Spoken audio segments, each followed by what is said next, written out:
Good morning dear student for 11th and 12th class board. Today will be discussion your practical subject athletics.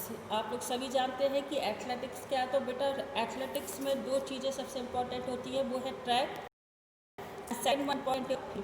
तो जो track है वो कहीं ना कहीं related to your time taken है and field related to your distance taken है।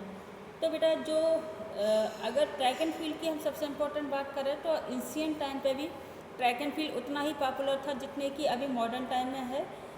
Ancient time पे जो भी सोल्जर्स होते थे वो इन तरीके की एथलेटिक्स एक्टिविटी में पार्टिसिपेट करते रहते थे और यही एक्टिविटी उनके लिए एक हीरो के रूप में उनको शो करने में हेल्प करती थी। तो modern track and field event जो है वो कहाँ से स्टार्ट हुआ? इंग्लैंड से 18th सेंचुरी में, mostly in the form of the running, walking, hurdling, race, jump and throw. और ये जो फर्स्ट टाइम ये परफॉर्म किया गया ये ऑक्सफोर्ड में इन 1860 में करा गया।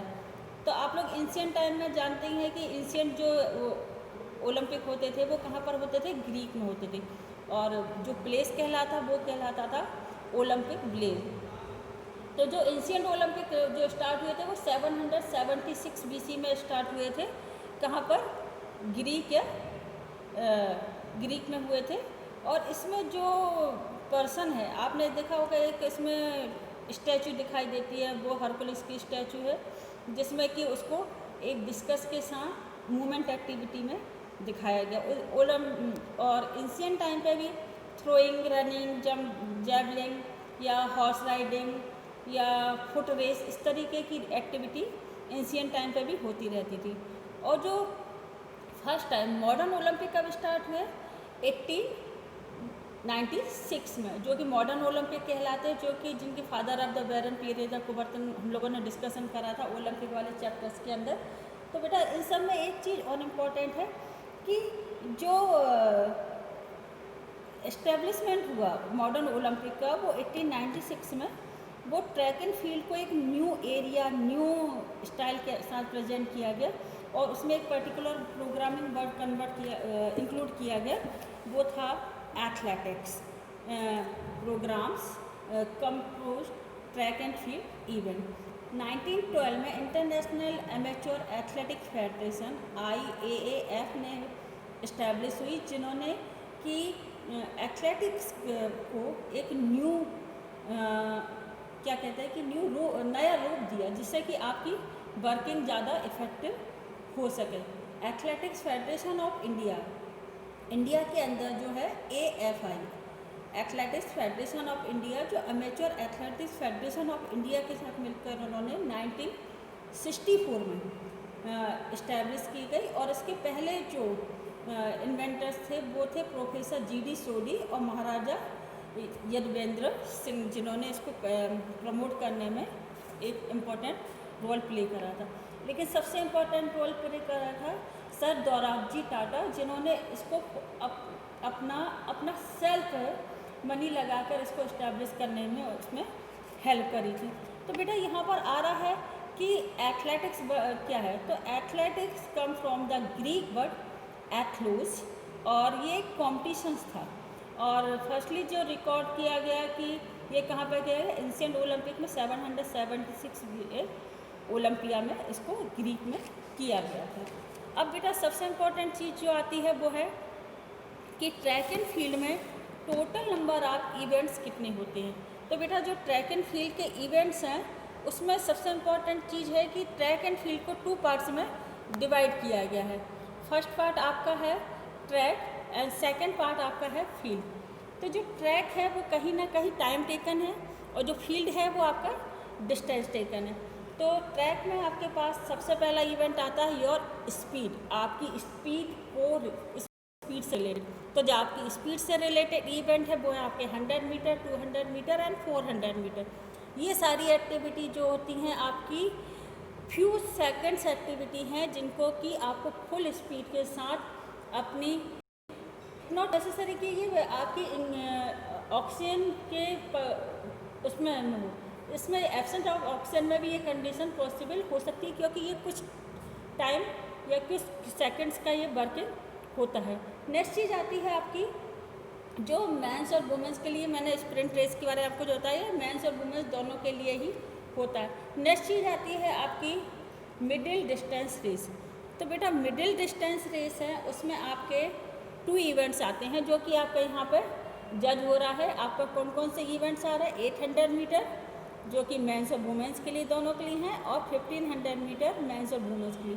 तो ये जितनी भी एक्टिविटी हैं, स्प्रिंट रेस और मिडिल डिस्टेंस रेस, ये आपके ट्रैक से ही रिलेटेड है। ये आपके पर्टिकुलर स्टेडियम में जो ट्रैक बने होते हैं उस पर होने वाली एक्टिविटी हैं।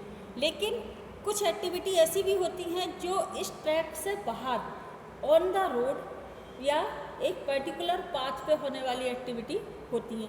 तो ये जो डिस्टेंस एक्टिविटी कहलाती हैं वो है long distance activity. Long distance activity जो होती है आपकी, इसमें आपकी रन भी है और आपकी वॉकिंग भी है। तो यहाँ पर आपको अब जो देख रहे हैं आपकी 5000 metre for men's and women's है, 10,000 metre for men's and women's है, 20 किलोमीटर रन एंड वॉक दोनों ही इंक्लूडिंग। इसमें आप बाई फुट रन भी कर सकते हैं, वॉक भी कर सकते हैं, और एक स्पीड से वॉक करने वाली एक प्रोसेस होती है जिससे कि आप एक पर्टिकुलर 20 किलोमीटर के एरिया को या 50 किलोमीटर के एरिया को आप बाई फुट वॉक करके या स्पीडली वॉक करके इसको आप कंप्लीट करते हैं। इन सब के अलावा एक और है जो आपके पास यहाँ आ रहा है for men's and women's activity है, वो है मैराथन। मैराथन जो है आपकी टोटल 42.396 मीटर का एक पर्टिकुलर एक ऐसा ओपन एरिया होता है जहाँ पे कि आपको रन करना होता है। वो ऑन रोड भी हो सकता है या एक प्लेस से दूसरी प्लेस का, एक विलेज से दूसरी विलेज या एक सिटी से दूसरी सिटी के बीच का भी डिस्टेंस हो सकता है। लेकिन आपको वापस उसी जगह पे आना जहाँ से आपने उसको एक पर्टिकुलर एरिया को कवर करते हुए आप वापस उसी जगह आते हैं जहाँ से आपने इसको स्टार्ट करा था, या एक ऐसे पर्टिकुलर पाथ पर जाके आप इसको एंड करते हैं जो कि आपका प्री डिसाइडेड होता है। तो बेटा आप समझ गए होंगे कि लॉन्ग डिस्टेंस रनिंग में एक लॉन्ग एरिया को हम लोग यहाँ पे चूज़ करते हैं। नेक्स्ट चीज़ आती है आपको ऑब्स्टिक रेस। अब ऐसी रेस जिसमें कि आपको कहीं ना कहीं आपको हर्डल्स मिल रहा है। हर्डल्स मतलब बाधाएं होती हैं।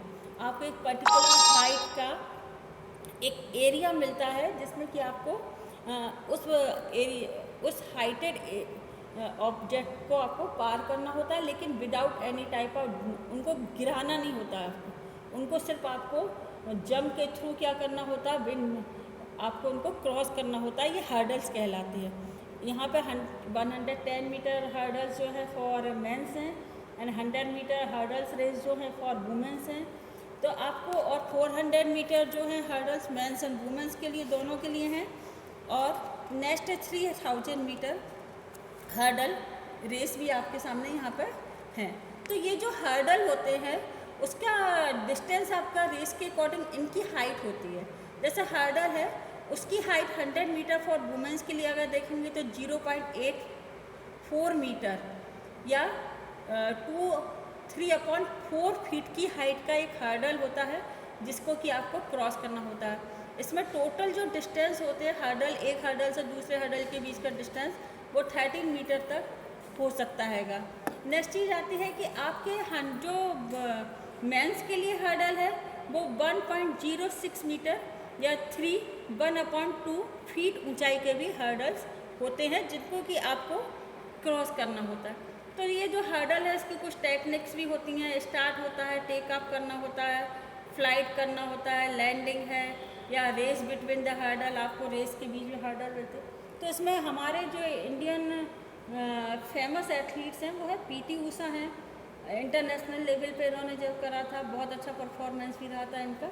और उसके अलावा इंटरनेशनल पे लुई मैक्सिंग भी हैं, एक्सिंग भी हैं एंड मैकलेड भी हैं। इस तरीके के जो वर्किंग है, इस तरीके के हर्डल रेस में बेटर वर्कर या बेटर परफॉर्मर रहे हैं। इन सब के अलावा आपके लिए जो नेक्स्ट चीज़ आती है वो है आपके पास रिले रेस। तो बेटा जो रिले रेस है वो है 4x100 metre relay race men's for women दोनों के लिए, and 4x400 metre relay race जो मैन एंड वुमेन दोनों के लिए हैं। तो जो रेस होता है उसमें एक पर्टिकुलर ट्रैक के अंदर एक एरिया होता है जो कि एक्सचेंजिंग एरिया कहलाता है। ये एक्सचेंजिंग एरिया होता है टोटल 20 मीटर का, जिसमें से मान लीजिए आप 100 मीटर का हर्डल, आप 100 मीटर का रिले रेस कर रहे हैं, तो उसमें जो 100 मीटर से पहले 90 मीटर जहाँ एंड हो रहा है वहाँ से लेके 110 मीटर का जो डिस्टेंस है वो आपका एक्सचेंजिंग जोन कहलाता है, जो डिफरेंट कलर के चूने के थ्रू मार्क करा होता है। इसमें ये जो एक्सचेंजिंग जोन है, यहाँ पर आपको अपने बैटन एक ऐसी चीज़ होती है जो कि आप एक खुले हुए पाइप की तरह, जैसे कि मान लीजिए एक आप पाइप ले सकते हैं, बहुत लाइटेड वेट पाइप, जो कि आपका एक मिनिमम उसका होता है, जिसमें आपको क्या करना होता है कि उसको अपने पार्टनर को उस एरिया के अंदर एक्सचेंज करना होता है। ये इस तरीके के जब आप प्रैक्टिकल करेंगे तो आपको यहाँ पे बैटन्स वगैरह पूरे दिखाए जाएंगे कि बैटन किस तरीके से होते हैं और किस तरीके से आप उनको एक्सचेंजिंग जोन में एक्सचेंज कर सकते हैं। नेक्स्ट चीज़ आपकी जो आती है कि आपके 4x100 मीटर और 4x400 मीटर जो आपकी हैं यहाँ पर रेस दिखाई दे रही है। तो इसमें जो भी पर्सन होता है ये ग्रुप मेंबर्स की तरह काम करते हैं, जैसे कि 4x100 मीटर में 4 मेंबर्स का एक ग्रुप बनाया जाता है, जिसमें कि फर्स्ट पर्सन रन करता है, वो एक एक्सचेंजिंग जोन में एक्सचेंज करता है सेकंड पर्सन को, फिर सेकंड पर्सन उसी एक्सचेंजिंग जोन में करता है थर्ड पर्सन को। इस तरीके से ये रेस 4 मेंबर्स के थ्रू या एक ग्रुप के थ्रू कंप्लीट की जाती है। तो बेटा ये आपके थे सारे ट्रैक से रिलेटेड। अब हम लोग डिस्कशन कर रहे हैं फील्ड इवेंट। तो जो इसमें क्या है, आपकी जंप भी है, लॉन्ग जंप है, हाई जंप है, ट्रिपल जंप है, पोल वॉल्ट है, एंड आपके जो थ्रोइंग इवेंट है इसमें शॉट पुट है, डिस्कस है, आपका जैवलिन थ्रो है एंड हैमर थ्रो, इस तरीके की इवेंट है।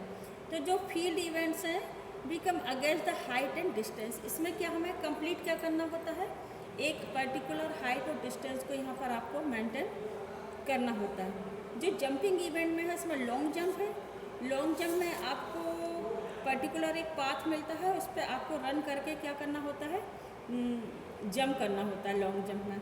और आपको एक एरिया होता है जो 9 मीटर जिसकी लेंथ होती है, उसकी चौड़ाई होती है 2.75 मीटर। और जो टेक ऑफ बोर्ड होता है वो 20 सेंटीमीटर ठीक होता है। टेक ऑफ बोर्ड एक पर्टिकुलर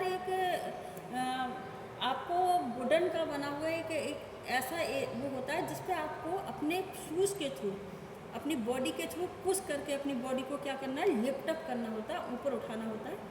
और जो आपका रनवे होता है वो 1.22 मीटर की चौड़ाई होती है उसकी, और मिनिमम 40 मीटर तक या 30-20 जिस तरीके का एरिया हो उसमें कम से कम बिलो 20 मीटर से कम रेंज का कोई भी आपको रनवे नहीं दिया जाता है। नेक्स्ट चीज़ आती है आपकी इसमें हाई जंप। तो बेटा आप लोग जानते हैं कि हाई जंप जो होता है ये इसकी जो हाइट होती है minimum height of the minimum 2 centimetres तक होती है इसकी। और ये official rise in the 5 centimetre at the time, एक बार में ये 5 सेंटीमीटर्स ऊपर इसकी रॉड को ऊपर बढ़ाया जा सकता है। हाइट मतलब एक पर्टिकुलर एरिया पे आपको क्या करना है, रन करके आना है और अपने लेग को, जैसे मैंने आपको बताया कि टेक ऑफ बोर्ड पे है, इसी तरीके से वहाँ एरिया पे आपको अपने आप की लिफ्ट अप करने के लिए अपने आप को पहले प्रेस करना बाई फुट और जंप करके उस रॉड को क्रॉस करना without any touching and without any Downing, उस रॉड को आपको गिराना भी नहीं है। तो बेटा इसमें जो होती हैं ये अलग अलग कैटेगरी में होते हैं, जैसे सीनियर जूनियर इस तरीके की, उनके अकॉर्डिंग इसको हाइट भी दी जाती है। तो इसमें एक आपको दूसरी चीज़ है, ट्रिपल जंप में भी इसी तरीके की एक्टिविटी आपको मिल रही है कि जो आपकी लॉन्ग जंप पिट है इसी तरीके की इस पर आपको बाईसाइक्लिक मेथड्स को अप्लाई करते हुए जंप करना होता है। नेक्स्ट चीज़ आती है आपकी थ्रोइंग इवेंट। तो बेटा थ्रोइंग इवेंट्स जितने भी हैं आपके वो कहीं ना कहीं आपके शॉर्ट पुट है, जैसे वो फॉर मैंस उसकी वेट होता है 7.26 किलोग्राम का, और वुमेंस के लिए जो होता है 4 kg का इसका वेट होता है। इसको आपको डिफरेंट टेक्निक के साथ या ओ वेरिएंट टेक्निक कहलाती है, जिसके थ्रू आपको अपने कॉलर बोन पे उसको रखना होता है शॉर्ट पुट को, और अपने शोल्डर्स के और अपने आर्म्स के फुल पावर के साथ इसको थ्रो करना होता है। इसमें क्राउच स्टार्ट्स उसमें होती हैं, जैसे होल्डिंग है, प्लेसिंग द शॉट है, और स्टार्टिंग पोजीशन है, फिर क्राउच है, फिर शिफ्टिंग है, और आखिरी में इसको थ्रो करना होता है। तो जब आप इसके बारे में ऑन द फील्ड हम लोग आएंगे तब इसके बारे में आपको पूरी नॉलेज मिल जाएगी। इसमें फेमस हमारे इंडिया के अंदर बहादुर सिंह है आपके, और शेरक सिंह है आपके पास, और ये जो हैं इंटरनेशनल लेवल पर भी आपके पास बहुत अच्छे हैं। ये है आपके पास ब्रॉन्सर्स हैं। तो आप जब इसकी पूरे एक्टिविटी के बारे में जानेंगे तो फेमस एथलीट के बारे में सारा इंट्रोडक्शन आपको उसमें मिलता है।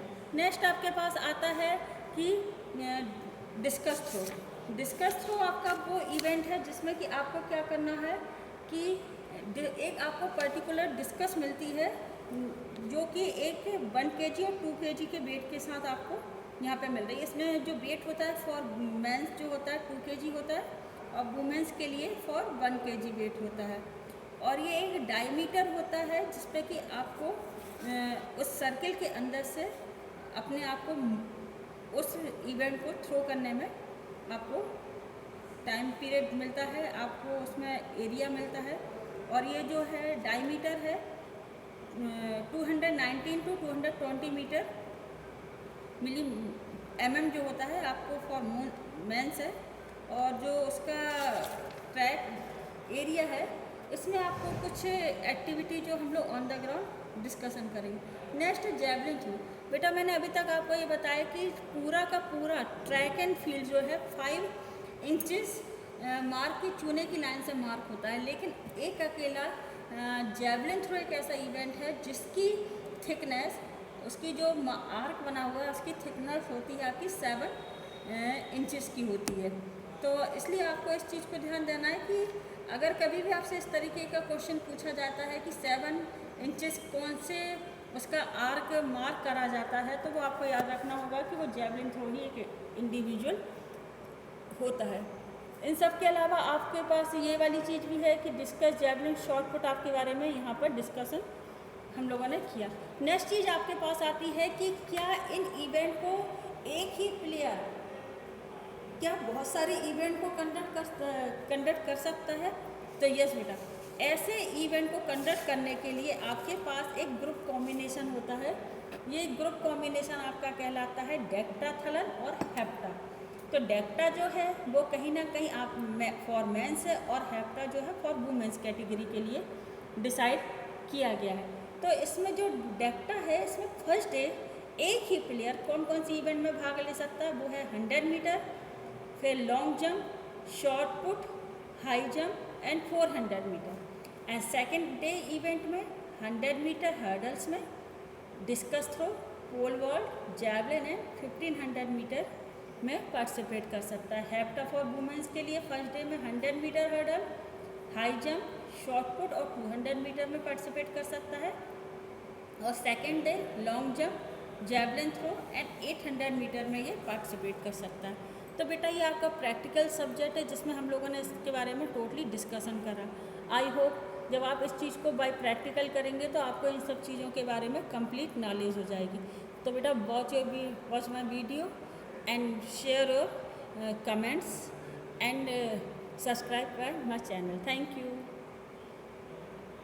एंड आप अपनी अटेंडेंस जरूर मार्क करिए for 11th and 12th class both.